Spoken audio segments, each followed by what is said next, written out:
बिस्मिल्लाहिर्रहमानिर्रहीम, अस्सलाम वालेकुम। मेरा नाम डॉक्टर अहमद एजाज है और आप देख रहे हैं डॉक्टर अहमद एजाज ऑफिशियल मेरा यूट्यूब चैनल।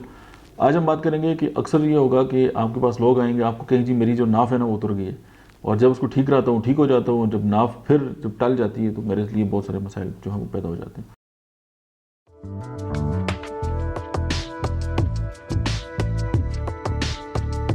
और मेरा पेट ख़राब रहता है और मुझे पेट में दर्द होता है और मैं कुछ खा नहीं सकता और दिन ब दिन सूख रहा हूँ।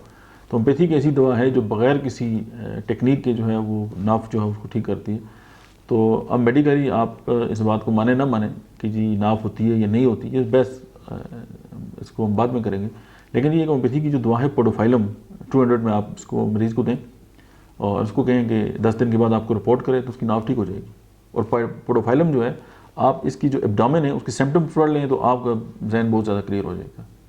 मिलते हैं हम नेक्स्ट वीडियो में।